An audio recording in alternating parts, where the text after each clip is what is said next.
এই ইকরা একবার আলভিকে ছেড়ে চলে গিয়েছিল, গিয়ে আর একটা ছেলেকে বিয়ে করে ফেলেছিল।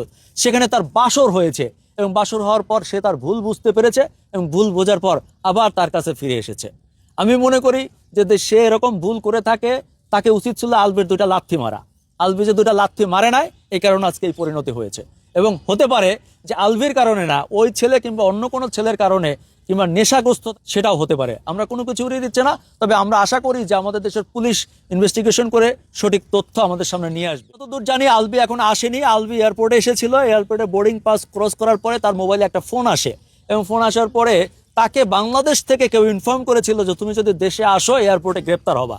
তাই শেষ পর্যন্ত আলভির টিমের অন্যান্যরা প্লেনে উঠলেও আলভি প্লেনে ওঠেনি এবং শেষ পর্যন্ত সে বাংলাদেশে আসেনি।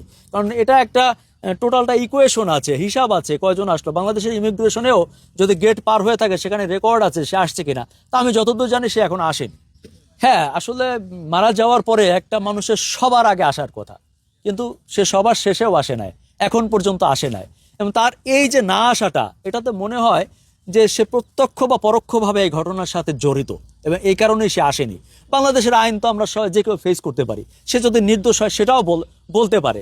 কিন্তু একটা মানুষ পালিয়ে থাকাটা নিঃসন্দেহে একটি সন্দেহজনক এবং আমি মনে করি যে তার আসাটা উচিত এবং তার এই বিষয়টা ফেস করা উচিত।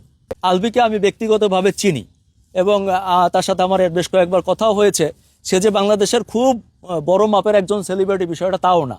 তার পারিবারিক যে দ্বন্দ্ব ছিল সেটা আমরা জানতাম না। তবে একটা মানুষের বেডরুমে কি হয় এটা তার কারো পক্ষে জানা সম্ভব না, নিশ্চয়ই এমন কিছু ছিল।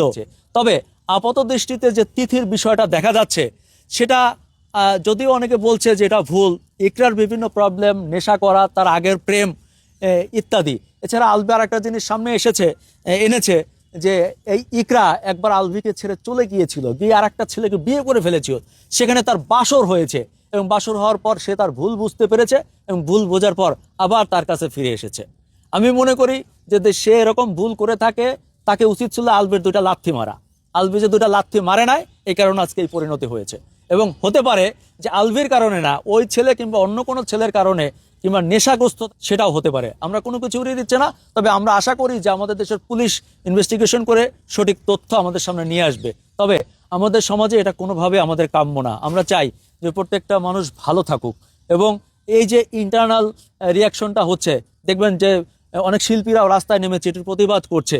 আসলে মিডিয়া অনেক কিছুই হয় যে একত্রে কাজ করতে গিয়ে একজন নারীর সাথে সম্পর্ক তৈরি হয়, পরকীয়া হয় এবং এই পরকীয়া এবং সম্পর্কের কারণে মিডিয়াতে এরকম দুর্ঘটনা ঘটছে।